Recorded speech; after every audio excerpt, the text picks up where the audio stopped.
SEO, search engine optimization. It is something that everybody knows about, but nobody really knows about. Does that make sense? Like everybody knows of the term, everybody has heard of it, everybody kind of understands maybe a little bit of it, but there's nobody out there really telling you how to hack the system, how to show up #1 on Google and YouTube using SEO strategies, or why it's important. So that's what we're gonna dive into today.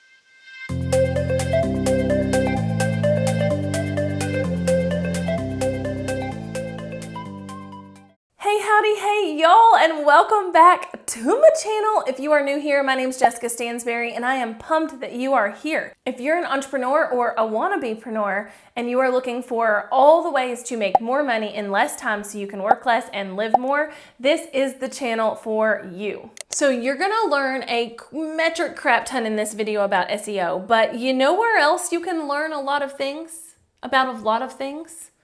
Skillshare. Skillshare is the sponsor of today's video, and I love sharing about Skillshare because I am always encouraging y'all to learn and to continue to grow your skills and your knowledge. And Skillshare is an online learning community where you can explore new skills, deepen existing passion, and get lost in creativity. And I mean, who wouldn't want to do that? Now, further on in this video, we're going to be talking about Yoast and WordPress. And so if that is something you're looking to learn, Skillshare has a ton of classes to help you dive more into the things we're going to talk about today. Like this class from Alexander Oni, that is literally a complete SEO Yoast tutorial. So if you're looking to bank on the skills you're going to learn in this video, this is a great class to start with. And the best part about Skillshare is that it's curated specifically for learning. So there are no ads, so you can continuously learn and not be interrupted by distractions that you don't need. And they're constantly launching new premium classes so you can follow your passion and ride the wave wherever creativity takes you. The first 1,000 of my subscribers to hit the link below in the description will get a 1-month free trial of Skillshare so you can start exploring your creativity today. Okay, so SEO, what is it? Like, what is SEO? Well, by definition, search engine optimization. And essentially what that means is optimizing your content, whether that be on a blog for Google or your videos here on YouTube for YouTube, essentially optimizing those things to make sure they show up first or at least really close to the top of the search engines. Now we're just going to talk about Google and YouTube today because those are the two most popular search engines, Google #1, YouTube #2. There are others that you could definitely rank in. There are others that you might want to use these strategies for, like Pinterest, but those aren't really what we're talking about today. So just know that this is kind of the strategy across the board, even though we're focusing on Google and YouTube in this video. So now that you know what SEO is, you're probably asking, like, why is it important? SEO is important because it is the way that you get found when someone goes to the internet and searches the things. So, if your ideal viewer here on YouTube or your ideal reader on your website is going to Google or YouTube and is searching the thing, whether they're searching like how to clean my toilet or they're searching how to start a business or whatever, when they go and they search for these certain key terms, you want your content to be found in their search results. The reason you want this is because if your content is found, then you're the one who helps solve their problem, and you're the one who gets like that gold star in their brain that says, that person's really smart at X, Y, or Z, and then they come into your ecosystem and you can sell to them later, or they continue to consume your content. If you're putting content out in the world and you don't ever optimize for the search engines, if you don't ever really go in deep with trying to figure out how to rank #1 in Google or how to show up in the top search results on YouTube, you are doing yourself a disservice. At least some of your content that you're putting out should really be optimized and ready to be found by those people. So again, SEO is really referring to the things you can do to show up in Google search and YouTube search specifically for this video. Again, there are other platforms that you can kind of optimize for, but those are the two most popular, the two that I would want you to focus on. So that's what we're really focusing on here. The way you get found in Google is by writing articles on your own website that get found. These can also be called blog posts. So it doesn't really matter what you call them, but that's what it is. So blog posts that allow you to get found by Google when a search happens that you have an answer to. Now, currently, YouTube videos can also come up on search in Google. So you could optimize really well for YouTube and still be found in a Google search, which is pretty darn cool if you ask me. And again, everything I'm talking about today, this like magical strategy I'm going to teach you about, is applicable whether you are writing blog posts and trying to get found in Google, or you are here on YouTube creating YouTube content to be found on YouTube. The rules are very, very similar, very, very, very closely related, okay? So what do you really need to know to win at this SEO game? It's not as hard as you think it is. You might go and search for something on the internet and think, man, I would love to be found for that, but I will never be found for that. And that could be true in the current moment, but there are ways to build up your ability to be found for the things you want to be found for, which is a lot of what we're going to talk about today. Now, by the way, I have a free SEO guide that honestly I should have charged for, but it's like pages and pages long of SEO strategies to, expand on everything we're going to talk about today, and it's completely free. So to download that, you can go to heyjessica.com/SEO guide, and we'll make sure we link that in the description below as well. But it's a super, super great, thing to have on hand when you go to optimize your blog post or optimize your YouTube videos or find keywords that you can actually rank for. And it will help you expand on everything you learn in this video. So again, that's heyjessica.com/SEO guide. So there are a ton of different factors that go into actually being able to rank high in your search engine. There's a ton of different factors that go into ranking, first or even 1 through 10 on YouTube. There's a ton of different factors that help you rank 1 through 10 on Google. There are so many things at play here, but really what it comes down to is your authority on the platform, which we'll talk about in a second, but your authority on the platform and the keywords that you can actually rank for using like best practices on your blog post, on your YouTube videos, whatever, to get you found. So let me just deep dive into this a little bit. So authority. With YouTube and with Google, you are given an authority ranking with the platform. Now, we are not actually given this by Google. There are ways to go find out what your ranking is. And the Google ranking is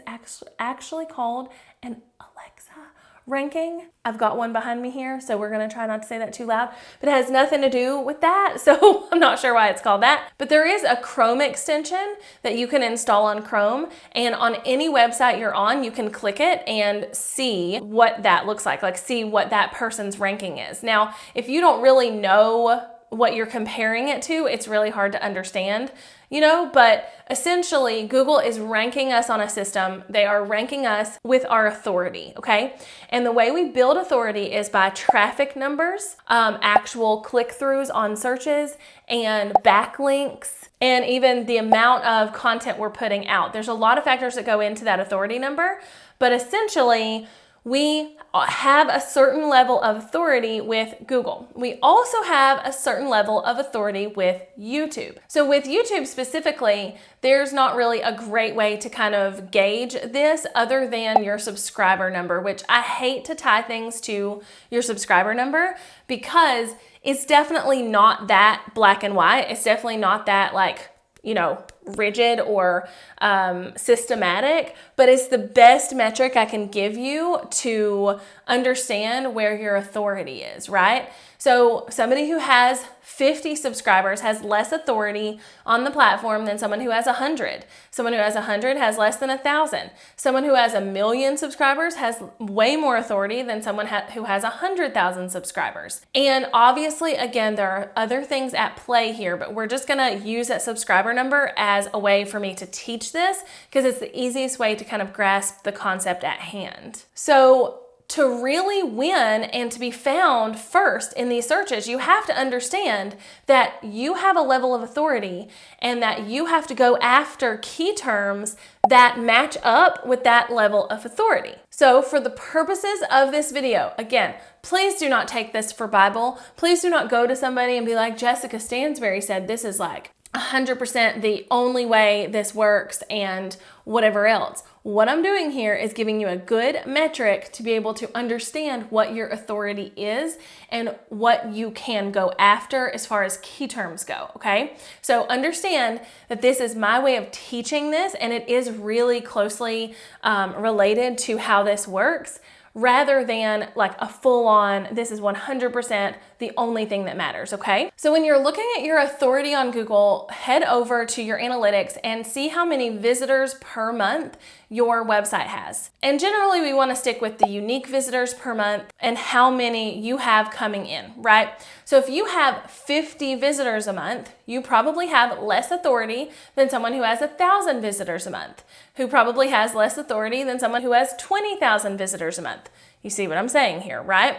So look at your Google Analytics and see how many unique visitors per month you have to your website and kind of use that as a marker of how much authority you have, okay? And again, on YouTube, we're gonna use your subscriber number. What you wanna do is make sure that the keywords you're going after, and by the way, let me pause here and say that keywords are not actual one-word things. They're not like hashtags.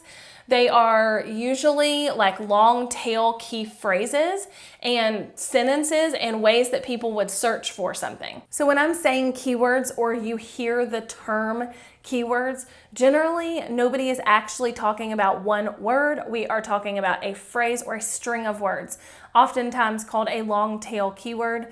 Or a key phrase. So that is what we're talking about here, okay? In order to rank, regardless of your authority, regardless of that number, right? In order to rank in Google searches in the top or in YouTube in the top, you have to have an understanding of what keywords or key phrases you want to go after with that piece of content. Every piece of content can only really go after one key phrase, okay? So yes, there might be an instance where one piece of content can be found for multiple key phrases. For your sake as a creator, you're only gonna go after one keyword or key phrase with every piece of content, not multiple key phrases or multiple keywords in one piece of content, okay? And to go after one key phrase on multiple pieces of content can cause a little bit of trouble too. So one key phrase goes with one video, and then the next video or blog post gets another key phrase, etc., etc. To rank, you have to, do the things it takes to get you found for that key phrase, which we're going to talk about in a second. But first and foremost, you have to know what key phrases you can rank for. This is why we talked about authority first, okay? So as someone with low authority on the platform, you cannot go after key terms that have massive amounts of search or massive amounts of competition.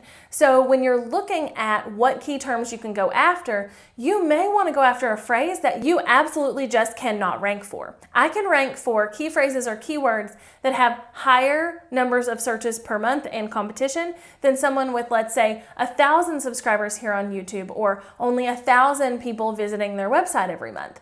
I can rank for a little bit higher key terms because I have more authority. I have less authority than someone with hundreds of thousands of visits to their website every month or someone with more subscribers than me. You see what I'm saying, right? So in order to figure out what those competition numbers are with each key phrase and what key phrases you can actually go after, you need some tools in your back pocket. Now, Google actually has a keyword tool that you can use, but I think it's the biggest pain in the hind end ever invented. And I do believe you have to spend at least $1 on Google Ads before they'll even give you access to it, unless they've changed it. But there is a tool called Keywords Everywhere, and it is a Chrome extension. I believe it's also a Firefox extension, but it's called Keywords Everywhere, and it will literally just let you have those numbers whenever you search for something. So if I head over to Google and I type in how to start a business, for example, When I hit enter here, you can see here in the top of this search, right under the search term, it says how many searches per month there are, the cost per click. So again, if I was going to run Google ads for this term, then that would be the amount I would expect to pay per click for this term. And then the competition. The competition is scaled from a 0 to a 1. So 0.52 is like pretty high because it's getting towards that 1 marker. You really want things with lower competition as much as you can possibly help it. But honestly, my biggest tip here is to just ignore these two numbers here, the cost per click and the competition. Yes, competition is important, but for the sake of this tutorial, I really want you to focus on this searches per month number. So here is where you knowing your authority with the platform is going to help you go after the right key terms. So what I want you to do as a general rule of thumb, so again, please know this is not like exact science. There are way more factors to it than this. I'm gonna say that again because I don't want anybody coming at me and being like, well, that's not how it works. I'm aware there's more factors, but this is a great way to learn it. And I've taught thousands of people this way in the past, and I've had hundreds of people have success using this as well as myself, okay? So look at the searches per month for the key term. So this one has 246,000 searches per month. I have 100 and some odd thousand YouTube subscribers. If I wanted to do a video about how to start a business, I may not want to go after this key term because the searches per month exceeds the amount of subscribers I have. Remember, when it comes to authority for YouTube, we're looking at subscriber number. For Google, we're looking at visitors per month, okay? So what you really want to do is try and go after key phrases and key terms that like almost match your visitors per month or your subscriber number or less. So for me here on YouTube, I want search terms that have less than 118,000 searches per month because I know those are more likely terms that I can rank for. On my website, I get between like 40 and 60,000 hits per month on the website. So let's go with that lower number. I don't need to go after anything with more than 40,000 searches a month for my website specifically. Let me just say that again so you understand the rule. The amount of visitors per month you get to your website and or the amount of subscribers you have on YouTube should match exactly or less the amount of searches per month a key phrase has. So if you have 1,000 subscribers on YouTube, go after key terms that have 1,000 searches or less per month. If you have 4,000 YouTube subscribers, go after key terms that have 4,000 searches per month or less, okay? That is kind of the standard rule at play here. Now, the exception to this. If you are brand new, I don't want you to go after things that have 0 searches per month because nobody's searching for those things. And something that has 50 or 100 searches a month is probably still pretty small and pretty hard to play with because there's not a ton of searches going on. So if you are brand new and up to that 500 mark, I would stick with things that have searches of 500 per month or less. So if you are just starting on YouTube, if you are just starting your blog, go after key phrases that have 500 searches or less until you get to that 500 mark, and then you can start to go up. Does that make sense? Authority number, whatever we're using, whether it's website visits per month or YouTube subscribers, should exactly equal the searches per month on that key phrase or less. So going back to our example, how to start a business has 246,000 searches per month. I wouldn't go after that search term because it's more than I have subscribers, right? But if you will just click at the end of the search term, Google will give you other ideas for key phrases that people are actually searching for. So if I type in how to start a business online, now I get 40,000 searches per month. And that's something that I could likely rank for on Google with a blog post and on YouTube with a YouTube video. So this is more in line with what I would do. Now again, if that's still too big for you, I call it not being too big for your britches, by the way. So, because that's a Southern phrase. So don't get too big for your britches. Don't go after key phrases you'd never rank for. If you're a small creator, you can't rank for massive phrases. It just doesn't work that way. You have to build up authority with the platform, okay? So if that was too big for you still, then you just keep going down these suggested ideas. How to start an online business from home. Let's see what that is. 5,000 searches per month. So if you have, let's say 5,000, 6,000, 7, 8, 9, 10,000 subscribers on YouTube, you could likely go after this, right? But that's still pretty big. So you really want to just continue to drill down in search terms that show up there for you, and eventually you'll get to something that you can rank for. So maybe it's how to start an Etsy business. Right? Like instead of just starting a business, how do I start an Etsy business? See, we're getting there. 3,000 searches a month. How to start an Etsy shop with no money. Okay, we're getting there. We're getting there. That says 0 searches a month. I really don't want you to go after things that are 0 searches per month, but because it was suggested by Google, odds are it's not actually 0, but it's probably much less than 100. And so that's the number they put there. Starting an Etsy shop checklist PDF, how to have a successful Etsy shop. Okay, so it might take getting more specific with the key phrase you were wanting to rank for to get you to a number you can actually rank for. As you grow in the platform, as you get more visitors to your website per month by being found in search and getting more people to click and come in, as you get more subscribers on YouTube by being found in search and getting more people to click and watch and subscribe, then you can continue to go after bigger and bigger search terms. So it's not like you're stuck in this box forever. You can absolutely go after bigger things, but it may just take you a while to get there. So we've talked about a lot so far. Why, what SEO is, why it's important, where it's useful on Google and on YouTube. And we've started into this like how you actually win. You know you need to know your authority with Google or YouTube, and then that helps you figure out what key phrases or keywords you can go after with the platforms. But how do you tell Google or YouTube that this is the key phrase you want this piece of content ranked for? That is really the last part of this. You have to tell the platform what you want to rank for.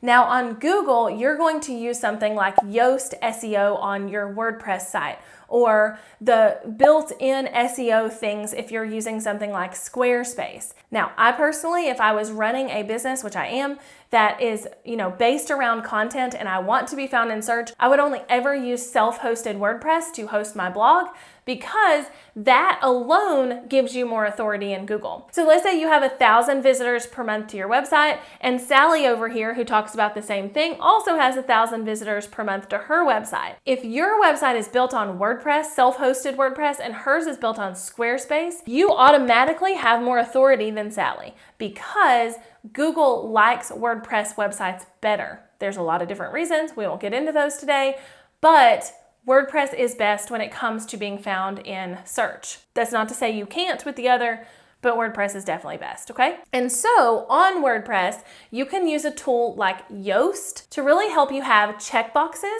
that will help you see what needs to be done on each blog post to increase its ability to be found for that key phrase. So what you do with Yoast is you go in, you plug in the key phrase you want that blog post to be found for, and then it does an analyzation of what is going on in that post and gives you recommendations on what you should be doing to help increase its ability to be found for that key term. So it's a really, really, really great tool, and would be what I would point you to if you're like, okay, I know my key phrase, I know my authority, I'm ready to start putting content out into the world, but how do I optimize it? I would point you towards Yoast, and also that SEO guide. If you don't have Yoast, I have put the whole checklist that Yoast uses in that SEO guide, so you can understand how to do it for yourself if that's not a tool you can use because you're not using WordPress. Now, how do you rank for those key phrases in YouTube?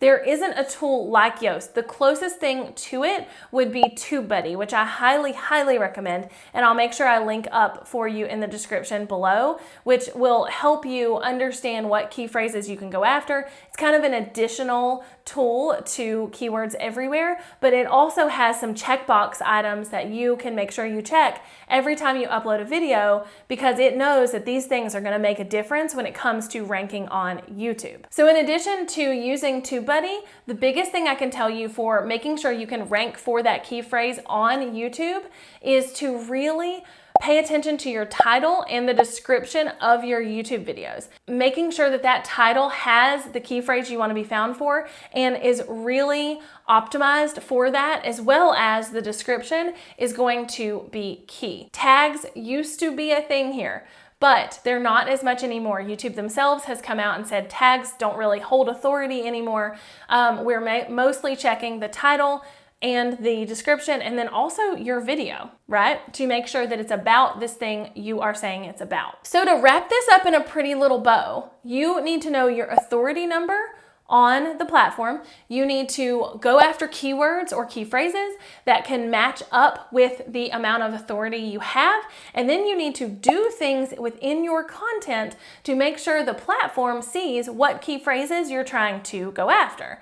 On YouTube, that's your title, your description, using TubeBuddy. And then on Google, that is going into your blog post and using something like Yoast or my SEO checklist to check off all the boxes when it comes to all the things you can do to show Google what keyword you're going after. So again, I know this was a lot. I do. I understand that. I completely get it. And I kind of meant for it to be a lot because SEO is oftentimes misunderstood, and I really wanted to break it down on an elementary level. So if you need more help, make sure you check out that SEO guide. It's heyjessica.com/SEO guide, and I'll have it linked in the description below. And until next time, bye y'all.